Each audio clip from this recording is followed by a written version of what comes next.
Assalamualaikum warahmatullahi wabarakatuh. Saya dari kelompok 1 ingin menjelaskan materi tentang router OS Basic Configuration. Berikut gambaran mikrotik utility-nya. Download terlebih dahulu program Winbox X untuk mengkonfigurasi router OS mikrotik. Jadi di sini ada topologi basic config-nya. Kita bisa lihat di sini ada ulan 1 10.10.10.1/24. Yang tengah ulan 1 10.10.10 2/24, dan yang paling kanan ulan 1 10.10.10 X/24. Jadi di sini juga ada gambaran IP configuration-nya. Lab 1 adalah sebuah simulasi konfigurasi dasar sebuah router mikrotik yang akan digunakan di jaringan lokal seperti warnet, office, kampus, atau bahkan di RT atau RW. Di sini juga ada gambaran dari konfigurasi IP address statik pada laptop.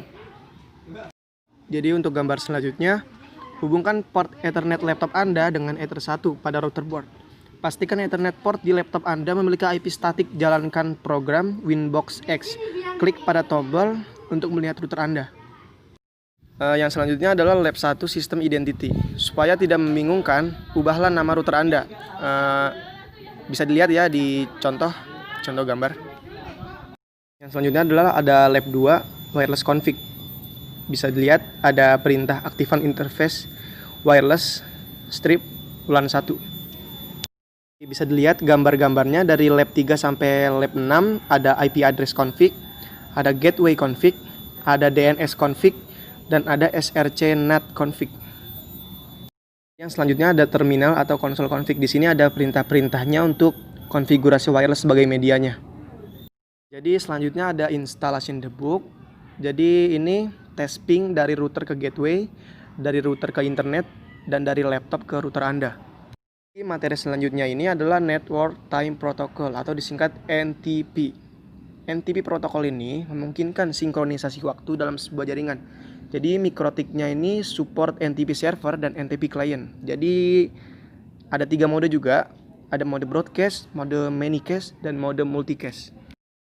Jadi di sini ada gambaran dari Lab 7 NTP. Jadi selanjutnya ada clock. Jadi kita menyesuaikan time zone di lokasinya masing-masing. Jadi bisa dilihat di sini gambarannya Lab 8 backup config. Jadi materi selanjutnya adalah backup from CLI. Jika ingin menentukan nama file backup, bisa melakukan backup melalui konsol. File backup dapat dilihat di submenu atau file. Dapat di-download juga via FTP. Materi selanjutnya sistem reset. Untuk mengembalikan ke konfigurasi awal atau default, perintah ini menghapus semua konfigurasi yang telah dibuat termasuk user dan password. Hanya bisa dilakukan oleh user dengan hak penuh grup. Materi selanjutnya adalah restore configuration. Selanjutnya backup export configuration. Backup bisa dilakukan juga menggunakan perintah export. Seterusnya backup export to file. Hasil ekspor ini berupa script text based configuration yang bisa dilihat dan diedit menggunakan text editor.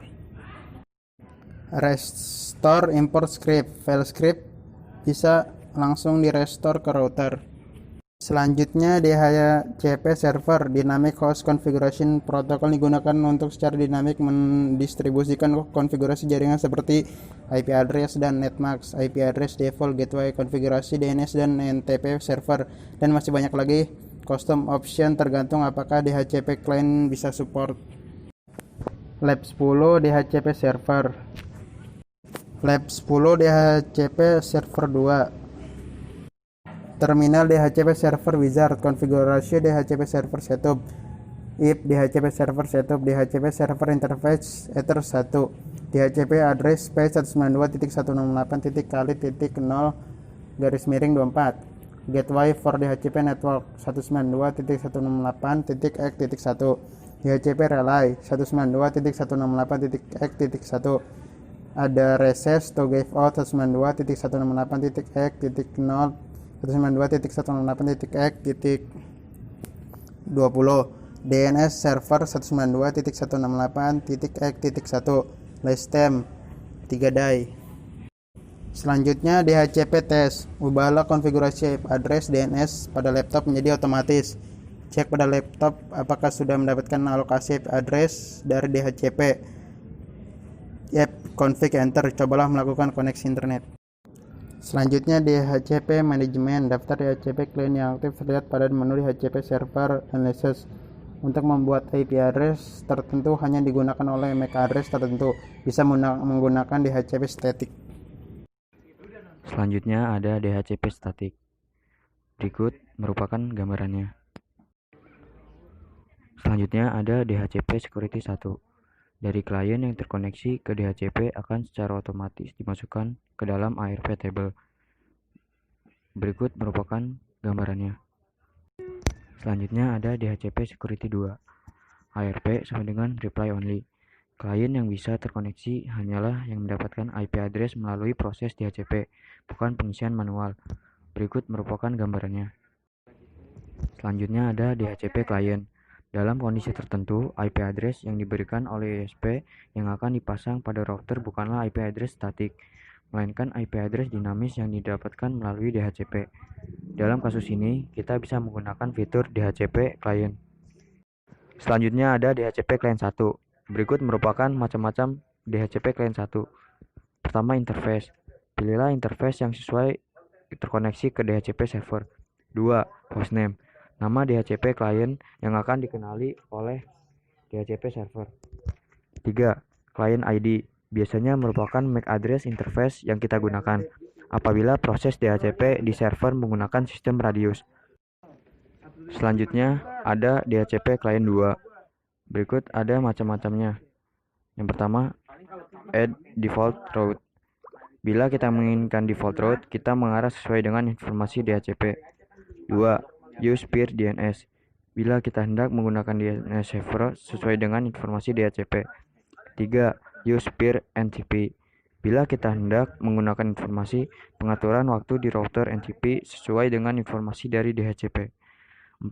Default route distance. Menentukan prioritas routing jika terdapat lebih dari satu DHCP server yang digunakan. Routing akan melalui distance yang lebih kecil. Selanjutnya ada DHCP client automatic gateway. Berikut merupakan gambarannya. Selanjutnya ada internal user router OS. Secara default akan ada user admin dengan password kosong. Berikut merupakan gambarannya. Selanjutnya ada about user. Buatlah user baru yang memiliki hak penuh dan nonaktifkan user admin. Untuk teknisi bisa diberikan group right sehingga kita masih memiliki hak penuh terhadap router kita. Untuk pemantauan bisa menggunakan user dengan group read. Selanjutnya ada lab 12 internal user. Disuruh membuat user tambahan untuk rekam semeja Anda. 2. Buat grup beserta hak yang dimiliki. 3. Tentukan juga address yang diizinkan untuk mengakses router. Selanjutnya ada monitoring resource. Resource to monitor the system. Detail resource monitor located on right side button. Berikut merupakan gambarannya. Selanjutnya ada monitoring CPU load. Tool profile untuk monitoring CPU load.